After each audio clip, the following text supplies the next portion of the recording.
नमस्कार। शाम के 7 बज चुके हैं। भारत एट 7 लेकर हम हाजिर हैं। आपके साथ मैं हूं गौरव श्रीवास्तव। तो आइए शुरुआत करते हैं इसकी और आपको दिखाते हैं खबरें राज्यों की। लेकिन सबसे पहले नजर इस वक्त की हेडलाइंस पर।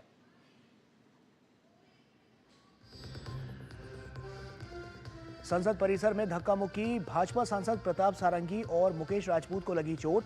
राहुल गांधी पर लगाया आरोप। भाजपा सांसदों ने संसद मार्ग थाने में दर्ज कराई शिकायत।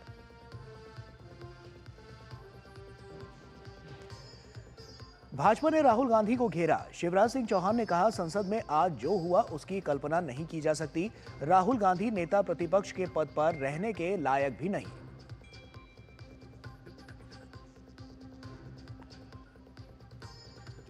पूर्वोत्तर राज्य नागालैंड से भाजपा सांसद फंगनोन कोन्याक ने राहुल गांधी पर लगाए दुर्व्यवहार का आरोप। सभापति से की शिकायत। भाजपा ने कहा, भारतीय संस्कृति में महिलाओं का सम्मान सर्वोपरि।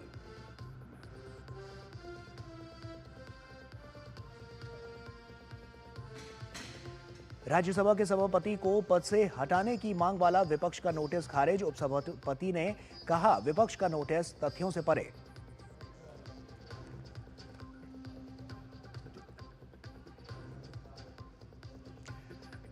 संभल सांसद जियाउर रहमान बर्क के खिलाफ शुरू हुई कार्रवाई। बिजली विभाग ने बिजली चोरी का मुकदमा दर्ज कर काटा कनेक्शन। एएसआई की टीम आज पहुंचेगी संभल। कल होगा प्राचीन मंदिर और कुएं का सर्वे।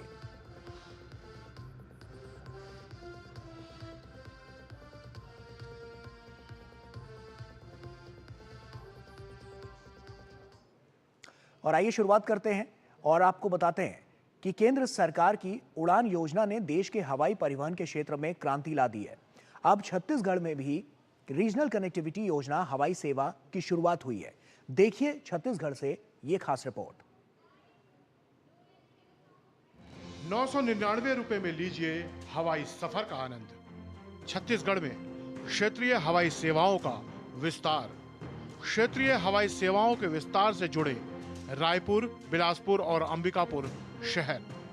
फ्लाइटों की टिकट शुरुआत में मात्र 999 रुपए रखी गई। 3 बड़े शहरों के हवाई सेवा से जुड़ने पर पर्यटन को मिलेगा बढ़ावा। केंद्र सरकार की रीजनल कनेक्टिविटी योजना यानी आरसीएस के तहत छत्तीसगढ़ में हवाई सेवा की शुरुआत हुई है। प्रदेश के 3 शहर अब हवाई मार्ग से जुड़ गए हैं, जिनमें रायपुर, अंबिकापुर, बिलासपुर शहर शामिल हैं। यात्रा करने वाले यात्रियों की फ्लाइट की टिकट शुरुआती दौर में 999 रखी गई है। सरगुजा के विकास के साथ साथ ग्रामीण क्षेत्रों का भी काफ़ी उत्साह और विकास के लिए है। आज जैसे मोदी जी की एक बहुत दूरदर्शी सोच है कि हवाई चप्पल पहनने वाला भी हवाई में सेवा करेगा। अंबिकापुर के लिए बहुत बड़ा लाभ होगा और इससे हमारे पर्यटक स्थल का बढ़ावा मिलेगा और व्यापार का बढ़ावा मिलेगा। छत्तीसगढ़ के मुख्यमंत्री विष्णुदेव साय ने कहा कि छत्तीसगढ़ के विकास की दिशा में एक और ऐतिहासिक कदम उठाया गया है। रायपुर, अंबिकापुर, बिलासपुर विमान सेवा का शुभारंभ हमारे क्षेत्रीय कनेक्टिविटी के विस्तार का प्रतीक है। रायपुर से अंबिकापुर हवाई यात्रा प्रारंभ हुई है। डबल इंजन की सरकार के कारण और हमारे देश के यशस्वी प्रधानमंत्री श्री नरेंद्र मोदी जी के आशीर्वाद से लगातार छत्तीसगढ़ में हर क्षेत्र में विकास हो रहा है। प्रधानमंत्री जी ने जो कहा था कि देश में अब हवाई चप्पल पहनने वाला भी हवाई यात्रा करेगा, तो वो सपना भी पूरा हो रहा है। तो इसके लिए मैं छत्तीसगढ़ की जनता को भी और विशेषकर सरगुजा संभाग की जनता को भी शुभकामनाएं देना चाहूँगा।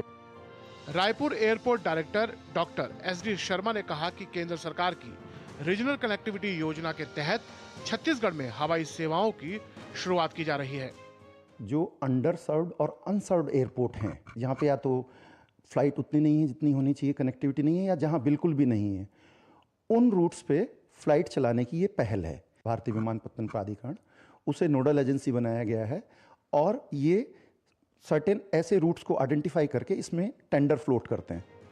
हवाई सेवाओं के शुरू होने से छात्रों, व्यापारियों और मरीजों को बड़ी सुविधा मिलेगी। लंबे समय से लोगों की मांग थी कि छत्तीसगढ़ के बड़े शहरों को हवाई सेवा से जोड़ा जाए।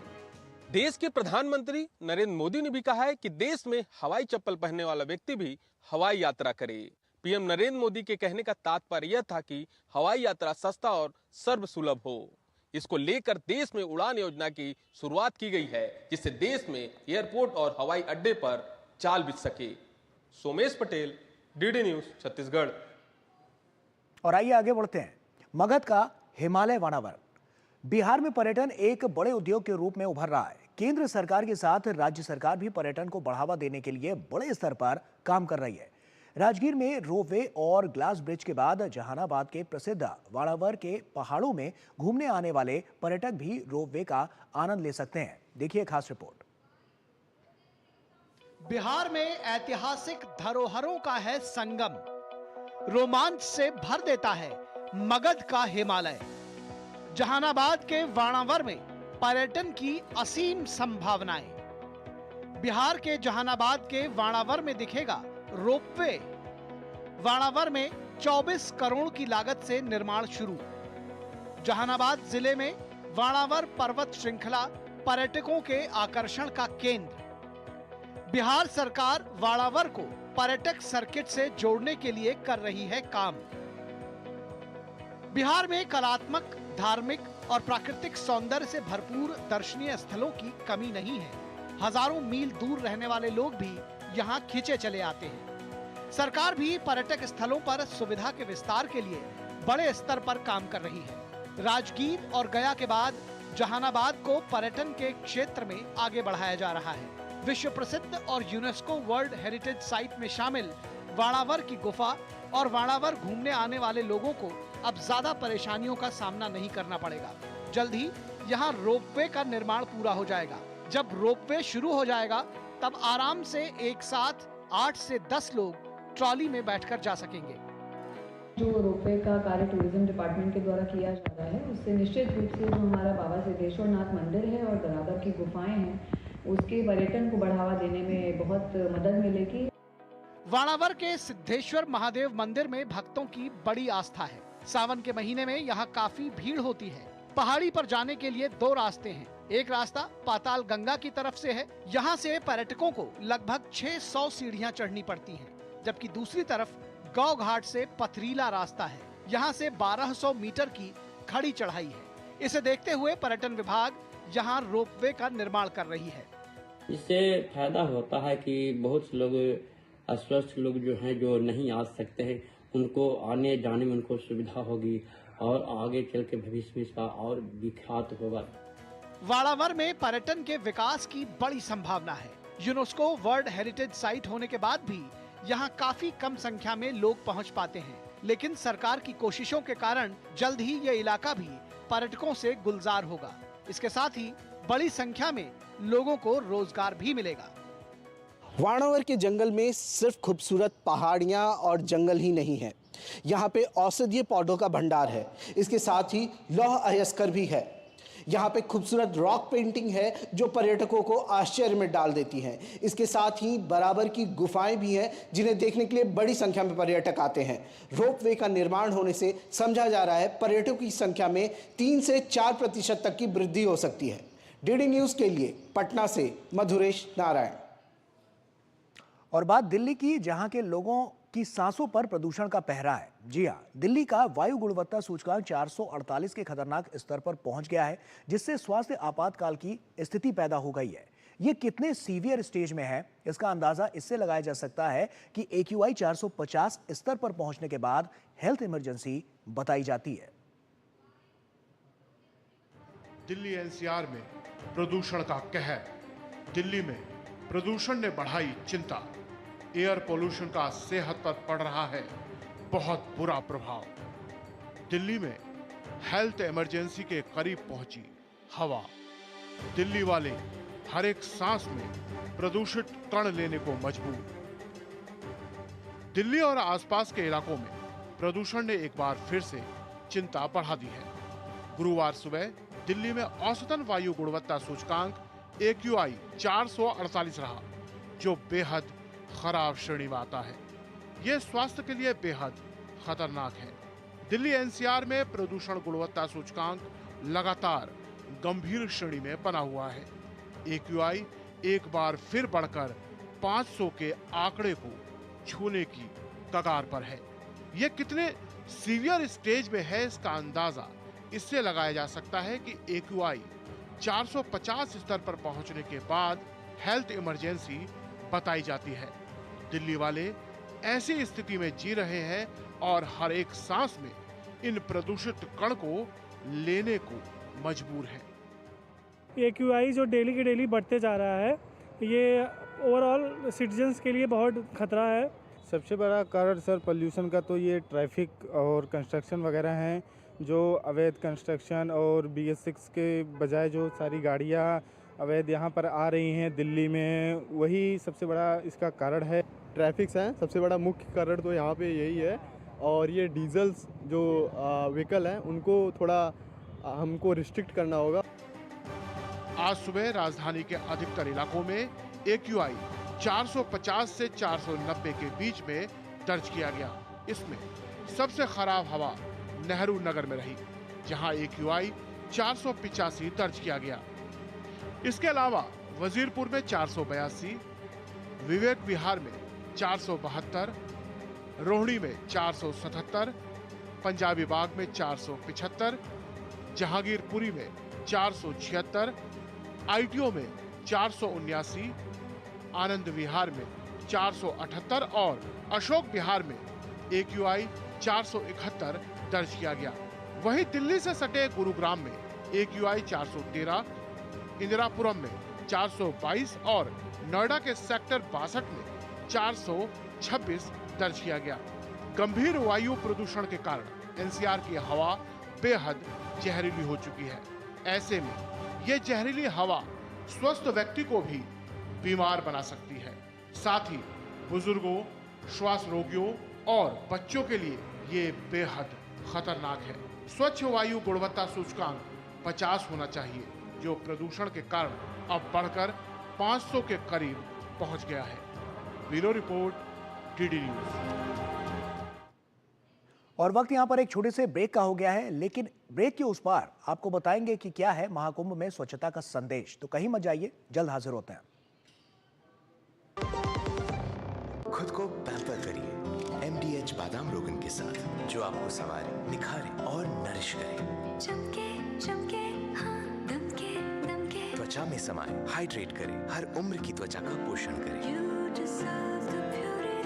MDH बादाम रोगन, नेचुरल, टेंडर, प्योर। पशुपालन हमारी परंपरा, विरासत और संस्कृति की पहचान रही है। पशुपालन को लाभकारी और उन्नत बनाने के उद्देश्य से पशुपालन और डेयरी विभाग, भारत सरकार प्रत्येक 5 वर्ष पर पशुधन गणना करता है। इस बार अक्टूबर 2024 से फरवरी 2025 में होने वाली पशुधन गणना में पोल्ट्री, पालतू पशुओं और आवारा पशुओं की कुल 219 नस्लों का डेटा एकत्रित किया जा रहा है। तो जब सरकारी कर्मचारी गणना के लिए आए तो उन्हें पशुधन की सही जानकारी दें। इससे पशुधन के लिए योजनाएं बनाने में मदद मिलेगी, पशुओं की नस्ल में सुधार होगा और मजबूत होगा आपकी आमदनी का आधार। आपके सहयोग से भारत बनेगा 5 ट्रिलियन की अर्थव्यवस्था वाला देश।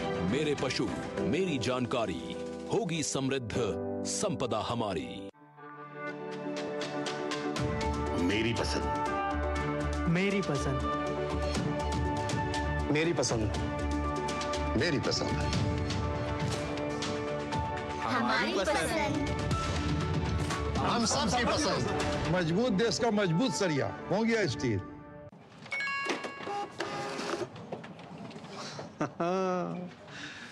मान लो आपके बॉस का मैसेज आए कि इमरजेंसी है, अभी का अभी गिफ्ट कार्ड और वाउचर खरीद के पर्सनल मेल पर भेजो। क्या करोगे? भेज दोगे? बॉस, ये बॉस नहीं, बॉस की तस्वीर लगा के फ्रॉडगिरी करने वाले हैं। मैं बॉस का फेवरेट बनना चाहता हूँ, पर मूर्ख नहीं हूँ। याद रहे, UPI सेफ है, पर कोई आपको बेवकूफ बनाना चाहे तो कहो मैं मूर्ख नहीं हूँ।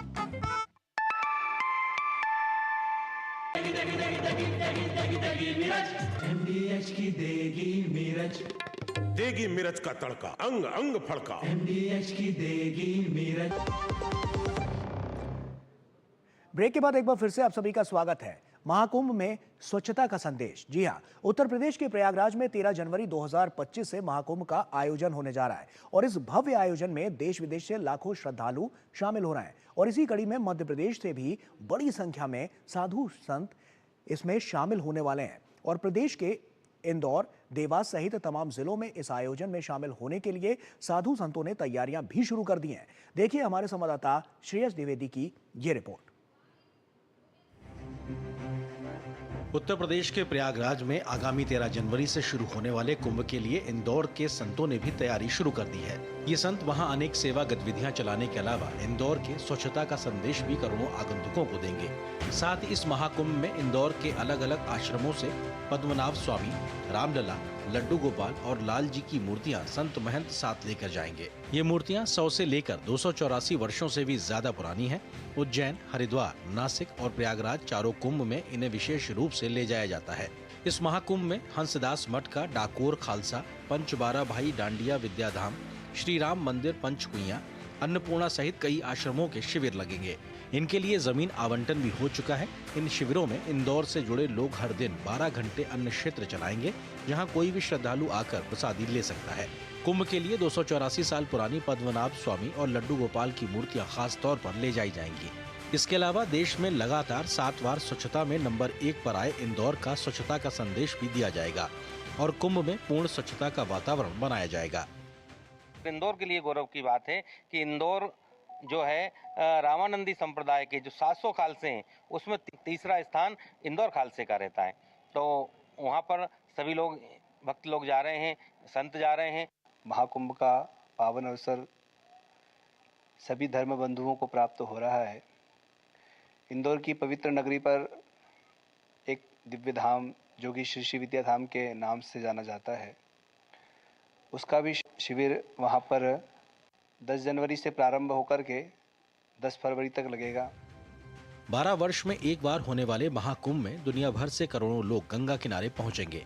इस दौरान गंगा किनारे कचरा ना फैले तथा पर्यावरण भी सुरक्षित रहे, इस उद्देश्य को लेकर पर्यावरण संरक्षण गतिविधि मालवा प्रांत द्वारा एक थाली एक थैला अभियान चलाया जा रहा है। महाकुंभ के दौरान 40 करोड़ से अधिक श्रद्धालुओं के आने का अनुमान है।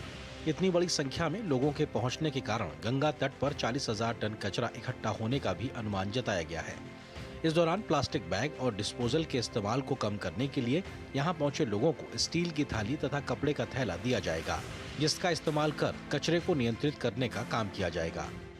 आस्था के इस महाकुंभ में स्वच्छता की अलग जगाने के लिए मध्य प्रदेश के देवास और इंदौर के साधु संतों और आम नागरिकों ने पूरी तैयारी कर ली है। प्रयागराज में होने वाले महाकुंभ में शाही स्नान के साथ साथ स्वच्छता का संदेश देने के लिए मध्य प्रदेश पूरी तरीके से तैयार है। कैमरामैन कुमार गौरव के साथ श्रेयस द्विवेदी, डीडी न्यूज भोपाल। और क्या है राजस्थान में 1 स्टेट 1 इलेक्शन, बताएंगे आपको, लेकिन एक छोटे से ब्रेक के बाद।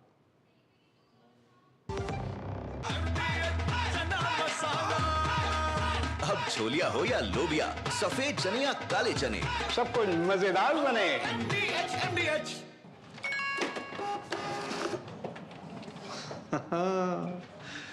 मान लो आपके बॉस का मैसेज आए कि इमरजेंसी है, अभी का अभी गिफ्ट कार्ड और वाउचर खरीद के पर्सनल मेल पर भेजो, क्या करोगे? भेज दोगे? बॉस, ये बॉस नहीं, बॉस की तस्वीर लगा के फ्रॉडगिरी करने वाले हैं। मैं बॉस का फेवरेट बनना चाहता हूं, पर मूर्ख नहीं हूं। याद रहे, यूपीआई सेफ है, पर कोई आपको बेवकूफ बनाना चाहे तो कहो मैं मूर्ख नहीं हूं। जब धरती चीर कर निकलता है लोहे का पत्थर और मिलता है मोंगिया के जोश से, फिर तपता है, पिघलता है और बनता है फौलाद। अब होता है सरिया सारी खूबियों के साथ। मोंगिया स्टील, मजबूत देश का मजबूत सरिया।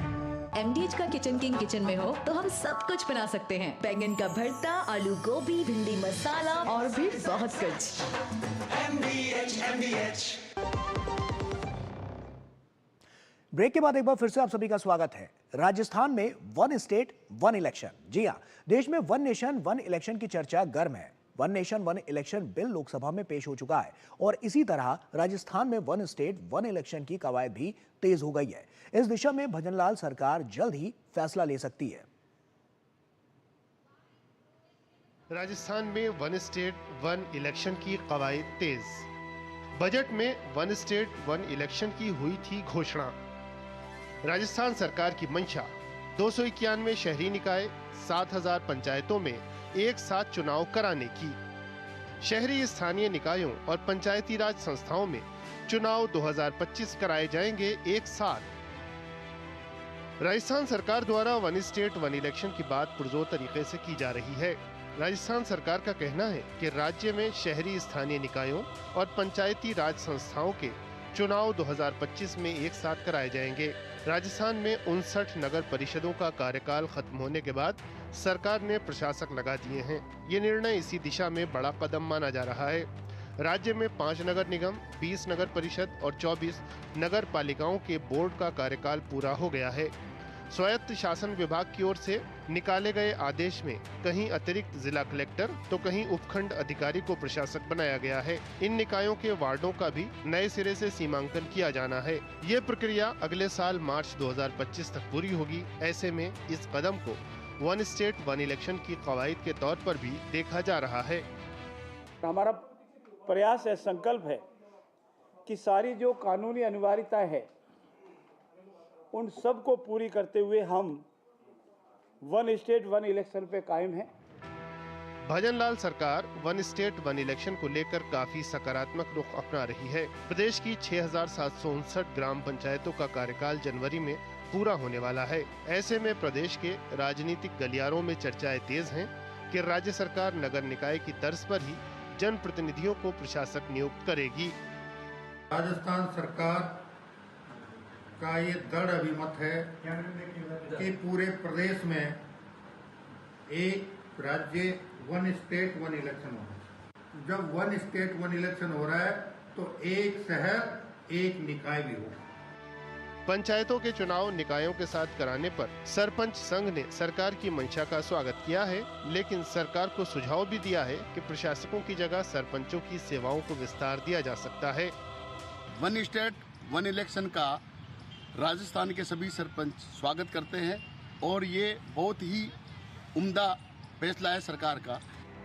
राजस्थान सरकार के इस प्रयास से प्रदेश के संसाधनों की बचत होगी और ये पहल एक बेहतर शुरुआत साबित होगी।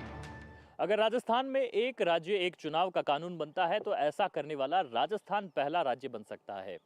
आने वाले समय में बार बार चुनावों के कारण लगने वाली आचार संहिताओं के कारण जो समय व्यर्थ होता है और विकास की गति रुकती है, उसके विपरीत असर से बचा जा सकता है। तो तमाम तरह के खर्चे और साथ ही में संसाधनों की उपयोगिता पर भी इसका खास तौर पर असर पड़ेगा। कैमरा पर्सन राकेश पटेल के साथ महेश दाधीच, डीडी न्यूज़, जयपुर।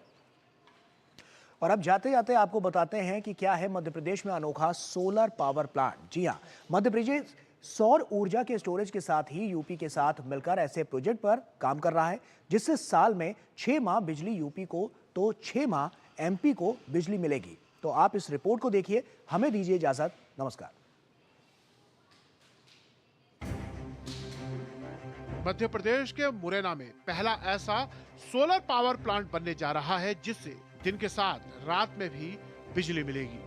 नवीन एवं नवीकरणीय ऊर्जा विभाग सोलर प्लस स्टोरेज और स्टोरेज एज ए सर्विस का एकीकृत प्लांट तैयार करवा रहा है। यह प्रदेश का ऐसा पहला इनोवेशन होगा। इसमें 4000 करोड़ का निवेश होगा।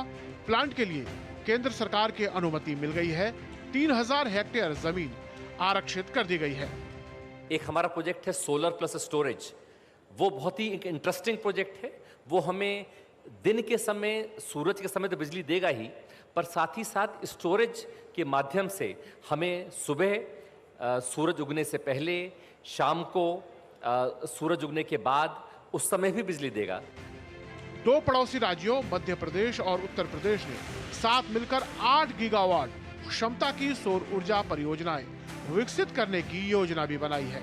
इन परियोजनाओं से दोनों राज्यों को 6-6 महीने बिजली दी जाएगी। जब यह परियोजनाएं शुरू होंगी तो 2 राज्यों के बीच नवीकरणीय ऊर्जा साझेदारी वाली देश की पहली अनूठी परियोजना होगी। मध्य प्रदेश में बिजली की अधिकतम मांग अक्टूबर से मार्च तक होती है और उत्तर प्रदेश में यह अवधि आमतौर पर अप्रैल से सितंबर की होती है। उत्तर प्रदेश में खरीफ फसलों की बुआई अधिक होती है और ये अवधि आमतौर पर जुलाई से अक्टूबर के मध्य होती है। एक हम बड़ा इंटरेस्टिंग प्रोजेक्ट यूपी के साथ कर रहे हैं। 6 महीने बिजली मध्य प्रदेश में जाएगी, 6 महीने उत्तर प्रदेश में। हमारे तमाम नए सोलर पार्क्स आ रहे हैं। मध्य प्रदेश सौर ऊर्जा से समृद्ध प्रदेश है, जिसमें सौर ऊर्जा के क्षेत्र में चौमुखी विकास किया जा रहा है। इसमें रीवा की गुड़ परियोजना, पश्चिम में ओमकारेश्वर एवं नीमच परियोजनाएं, उत्तर में मुरैना की प्रस्तावित परियोजना, मध्य एवं दक्षिण में सागर की प्रस्तावित परियोजनाएं शामिल हैं। प्रदेश को पहले से ही रीवा जिले में 750 मेगावाट क्षमता का एशिया का सबसे बड़ा सोलर प्लांट स्थापित करने का गौरव प्राप्त है। साल 2030 तक मध्य प्रदेश 20 गीगावाट का अक्षय ऊर्जा का लक्ष्य लेकर चल रहा है, तो वहीं उत्तर प्रदेश साल 2026-27 तक ये लक्ष्य 22 गीगावाट तक ले जाना चाहता है। ये परियोजना जब पूरी हो जाएगी, इससे जब बिजली सप्लाई होना शुरू हो जाएगी, तो इस लक्ष्य को पाने में दोनों राज्यों को आसानी होगी। कैमरा पर्सन गौरव निरगुडकर के साथ आदित्य श्रीवास्तव, डीडी न्यूज़, भोपाल।